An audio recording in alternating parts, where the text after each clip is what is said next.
Hey guys, welcome back to the channel. Meet Praneeth. Of course, this is approved because I had gone through hellfire before that. I had a degree in communication, do PhD, because that way you don't have to pay a buck and you can quit after getting a master's. Then my sister progressively kept asking me, well, go for EB-1A. And I had so much imposter syndrome, I didn't even want to start up the conversation.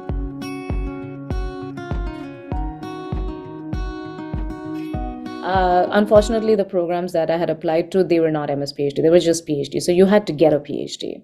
Now, the good thing was, I got a very soft launch into communication because Bowling Green State University, great university. I took the classes. You were at Ohio. I was at Ohio. Were you at Ohio? Did you start your journey in Ohio? Yeah, so I started at Indianapolis, Indiana, and then I'm in Cincinnati right now. So you're in Cincinnati. Oh, great. Yeah. I started on the Buckeye State. Nice. I was there and I aced all the courses that I took at Bowling Green, and I thought, look at this. I'm born for this. Like, I'm undefeatable right now. What are you even saying? Right. And then when I transferred to Michigan State, it went from 100 to a negative 32. It was so bad because Michigan State University is a tough program. It's a tough program, and it's only a quantitative program. In terms of research methods, where you have qualitative, mixed methods, quantitative, Michigan State is quant, very stat heavy, very theory heavy. Like, think about if you want to do meditation, you went for Vipassana, right? Like, that's the toughest form of meditation. Right. Michigan State was the Vipassana of research. And all the people who were there in my cohort were masters in communication. They had a flavor of what research was. What's going their way, yeah. So they had a lot of things that they knew. I didn't even know how to read a paper. I didn't know how to download a paper. In my head, when I saw an author's name, I thought that person is dead because I never realized that, okay, people who write something like, papers or books, they could be alive, because up until now, the only reading I had done were of dead people. So I thought, all these people who have written research papers are all dead. But that was my start. I didn't know how to write. I didn't know, when I say I really didn't know how to read or write and research, I truly mean that. Didn't know how to read, didn't know how to write, didn't know statistics, got really bad grades, didn't know what APA was. I used to use commas in different places. I constantly felt dumb in the program, but slowly, very, very, very, very, very slowly and surely, with a lot of dhakka, I learned and I graduated in 4 years. Great. That's very inspiring. And I think a lot of people who might be listening have this question somewhere in their mind, people from India or other parts of the world who want to come to the United States. Let's say they are in tech and they want to transition to a field of research, probably, let's say, biology, science, or probably, let's say, communication, for example. I think that they would definitely get some motivation that you can do it. You can absolutely do it. Yeah, you don't have to be born for this. No. And I think one of the things that I like about US education system is that they allow you to try and explore new avenues, new areas which you have not been part of. It's not like you have to have a computer science degree to get a PhD to do communications. So like you can't really jump fields, right? But you're not pigeonholed into something. Like, you can do allow for things. Diversity of thought process and room for failure. I truly enjoyed both of them in the American education system, 100%. I really love that part here. So moving on to I think, because we know you have to leave in like around 20 minutes or so. So how about we go to some of the questions that I have designed for specifically for EB-1. Sounds so great. A lot of people that are listening to this might have this question, that what was your profile at the time of filing, or how you approached the whole process, like what criteria you targeted, how many you were targeting, and how many the attorney suggested you to target, and what were the criteria you targeted, what were the evidences you were using. So if you can give an overview of that, that would be really helpful for people to see how they can approach this. Right. I should start by prefacing the fact that I had a lot of chips on my shoulder when I initiated the EB-1 conversation. One of them is not being sure in Mhm. my ability to do research Mhm. and to go up for a criteria which says outstanding researcher slash professor. Yep. I felt fraudulent going through it for the initial month or even a year.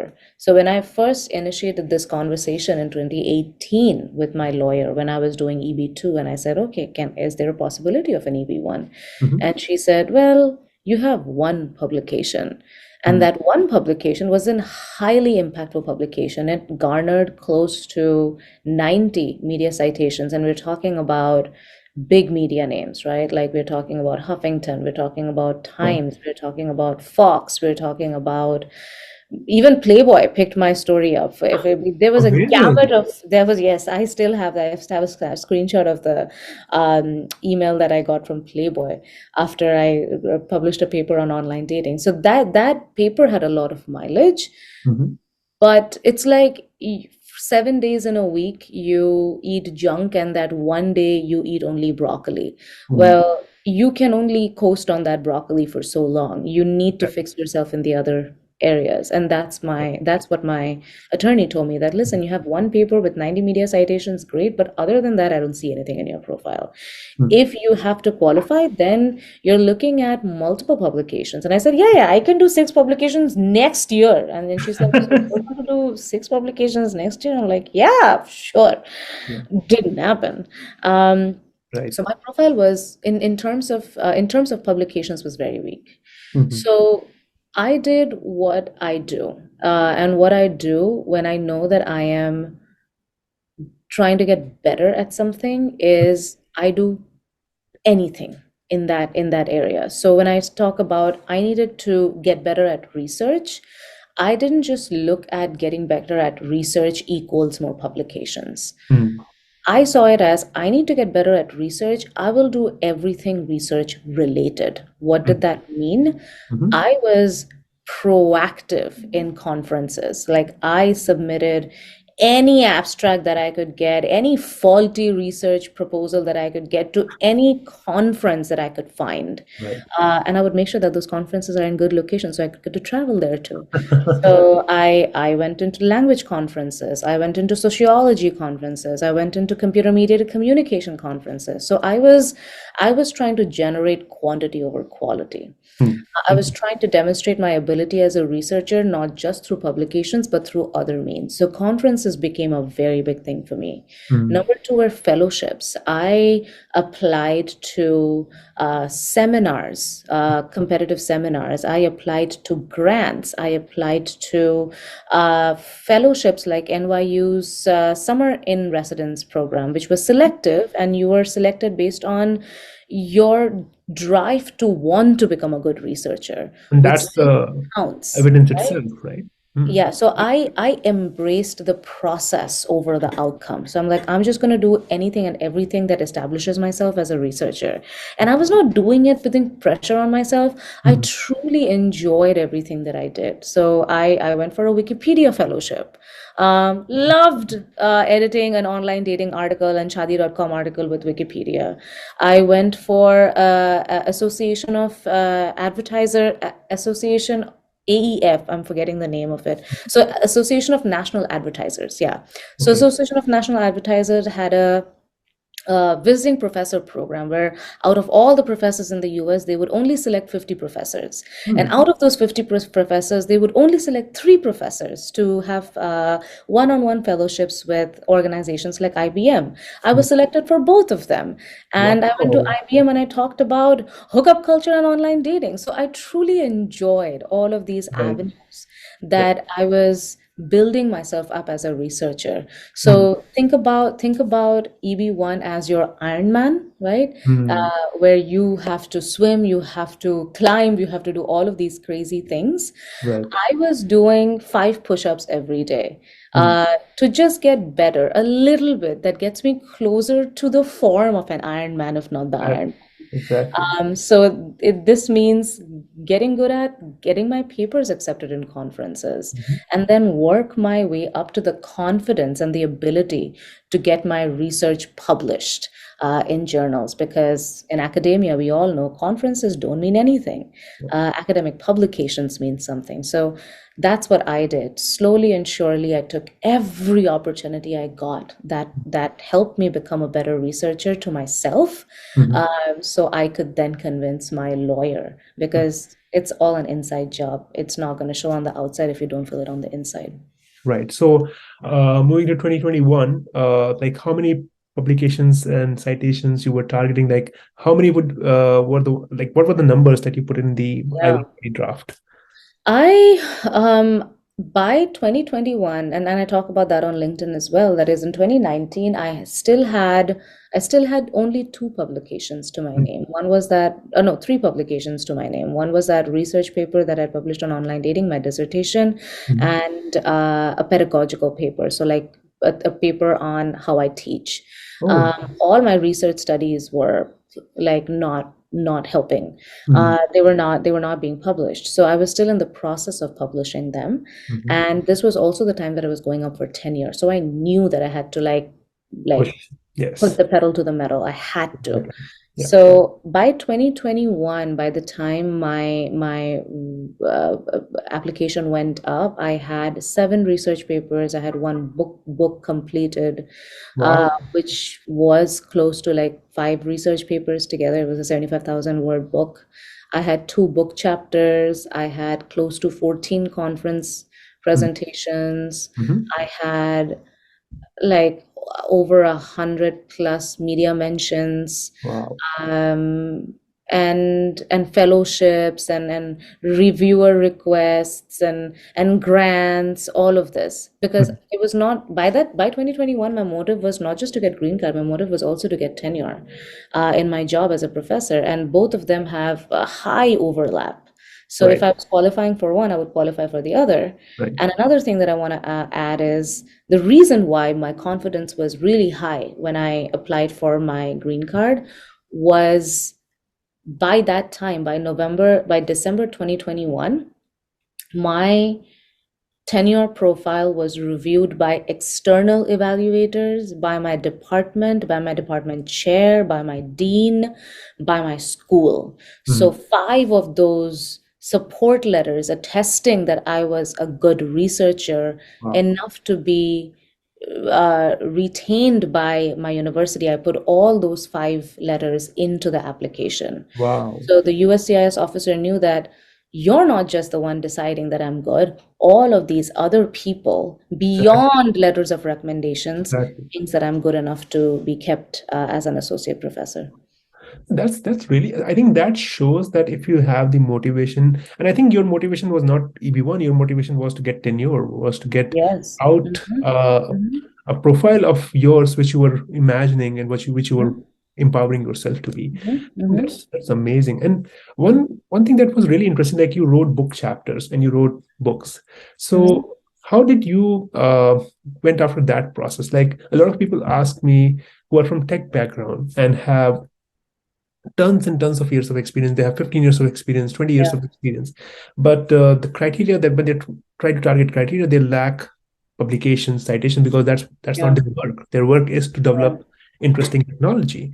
So I Mhm, tell them that, well, you can start writing book chapters. You can contribute to books in mhm. on technology. But you being already done that, like how would you what would be the advice you would like to give, like how to approach the process and how to get this ball rolling? Well, this is for everything, not just for EB-1, Mhm. is what I've realized Yeah. multiple times in my life, you have to make something from nothing. Yeah. That's what it is. You have to make something from nothing. It doesn't exist. Mhm. You have to go out there and make that shit happen.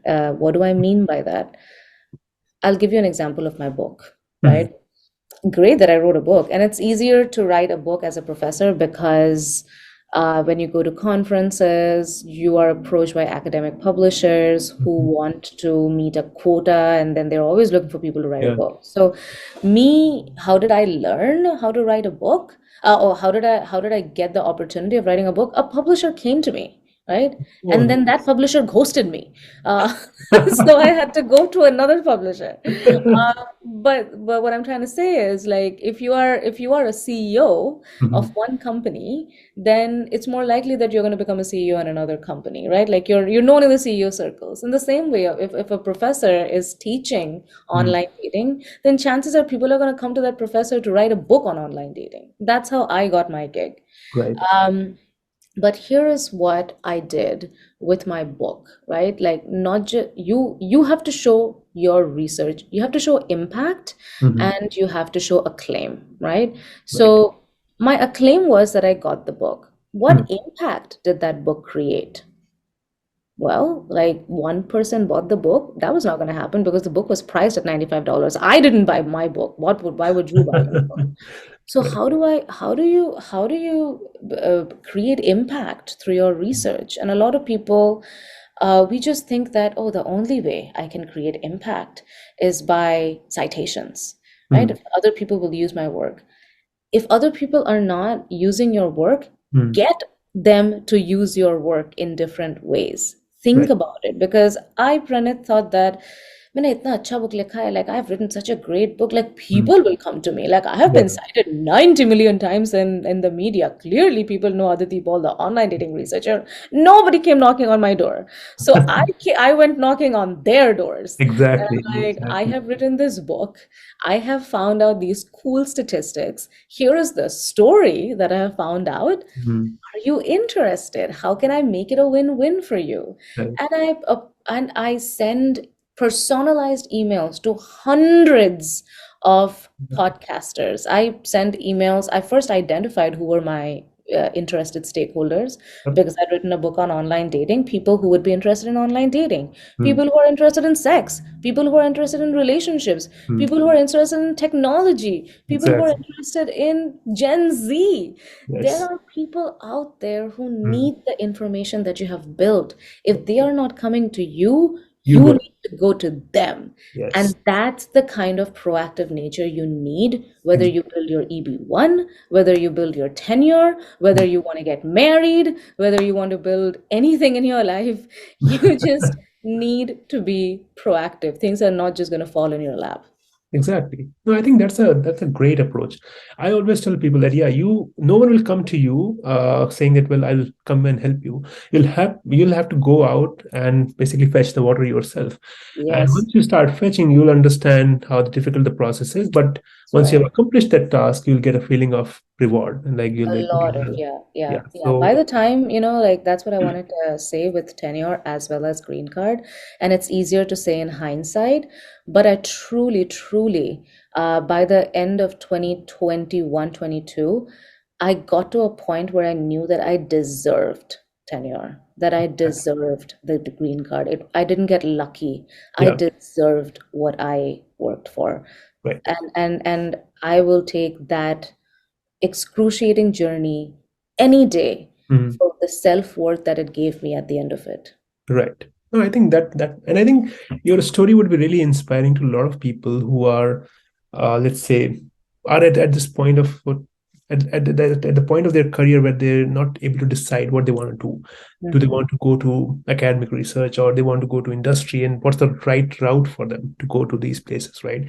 So I mhm. think that would be really inspiring. And I think everyone, I will put your LinkedIn link in Thank the you. section, and I think description, and I think people should reach out to you and just get to know you and ask more questions. And Yay! Let's be friends. yes, exactly.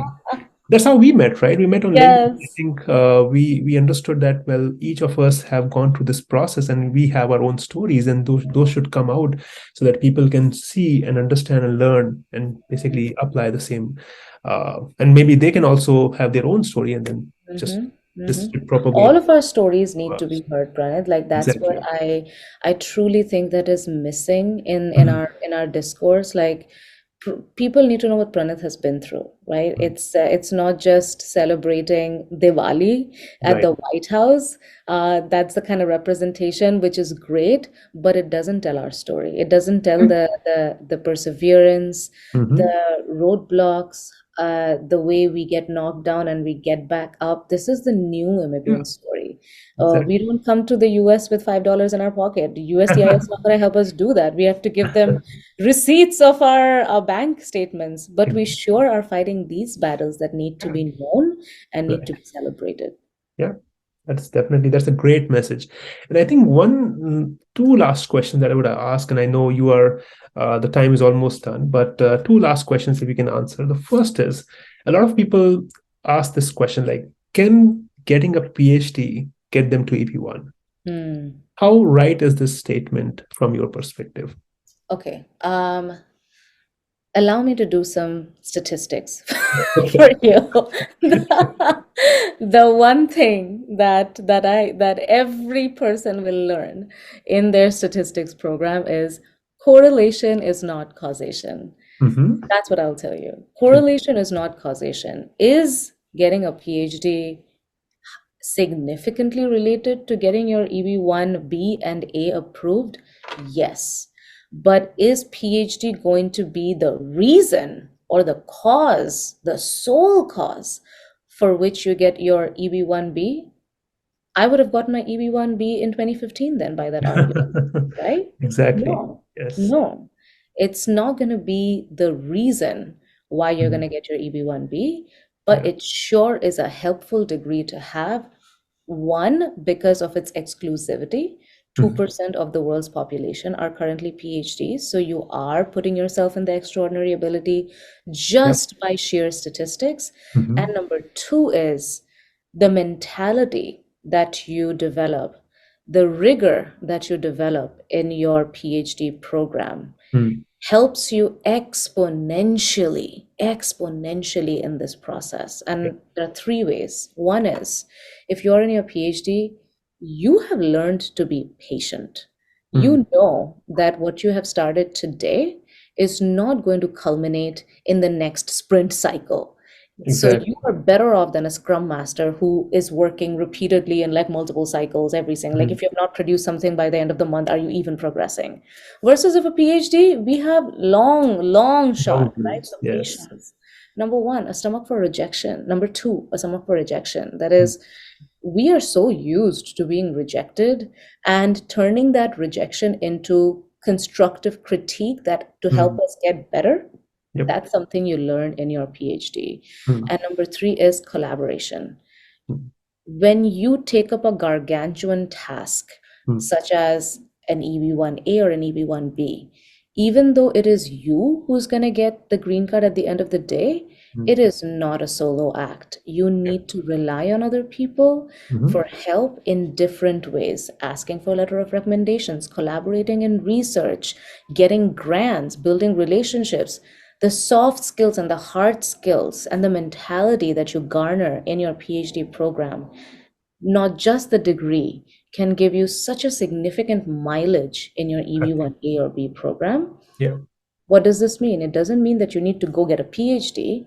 Yeah. Adopt the mindset of a PhD. You don't have to go to the military to get a military man's mindset or a military woman's Exactly. mindset. That's a great Adopt the advice. mindset and hack the system. Amazing. And yeah, I think last is not a question, but probably a few words that of wisdom that you want to tell people that how to approach this whole green card system. Like a lot of people get frustrated and they're like, well, nothing is happening. What should we do? Should we go back to India Yeah. or the country they are coming from?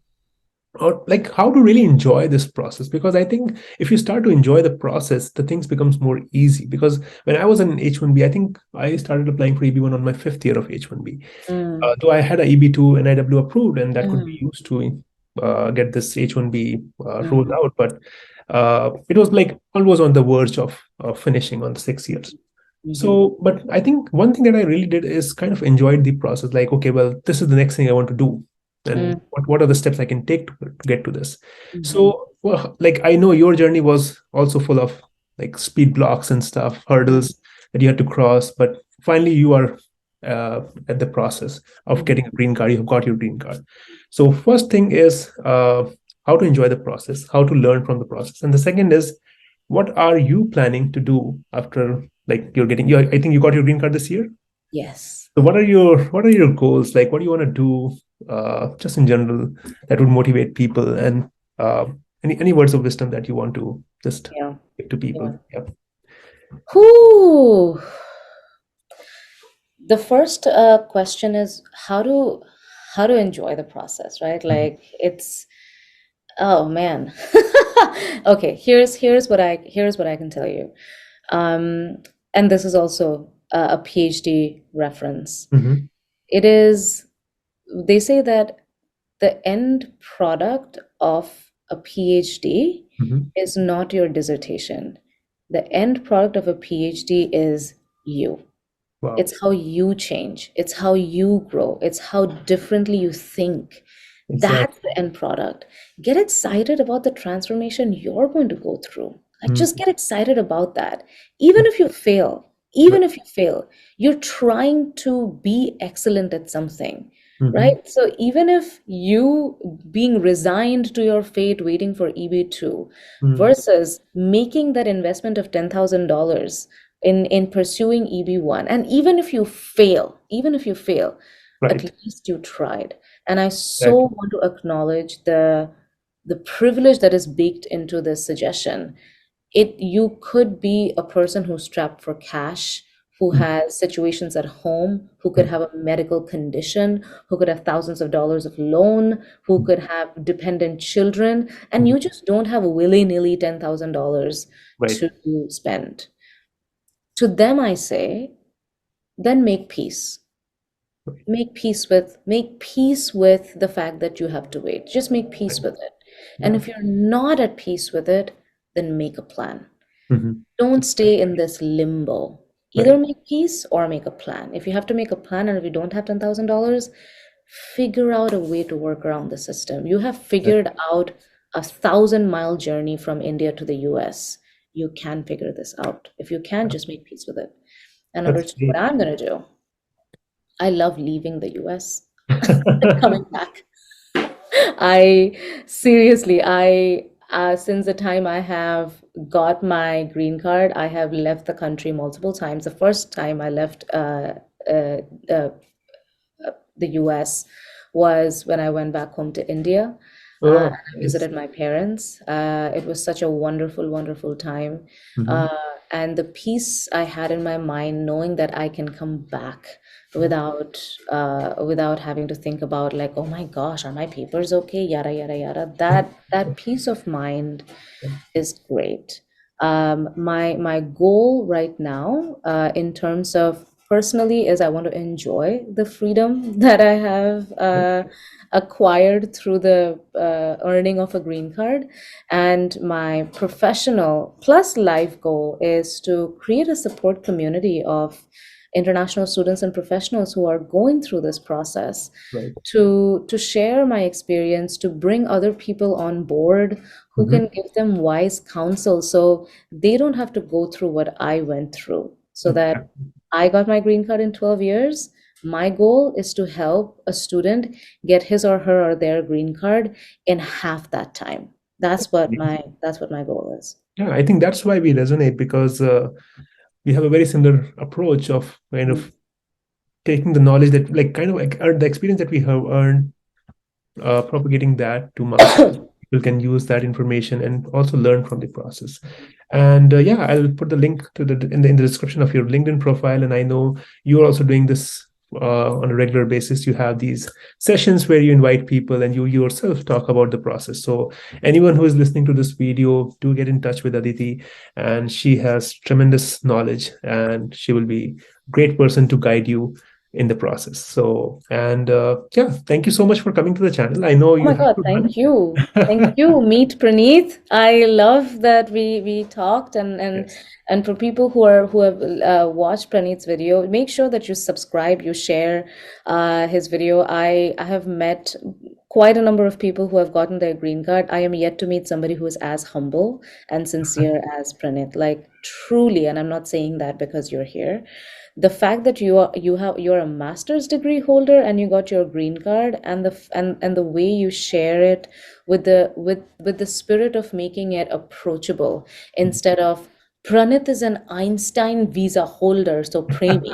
Not from that perspective, but making it so easy. And you look at the way he speaks, like he can calm a grizzly bear.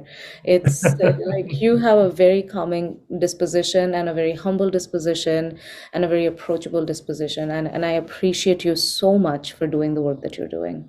Thank you so much. And I think I will definitely be on your channel as well, probably soon.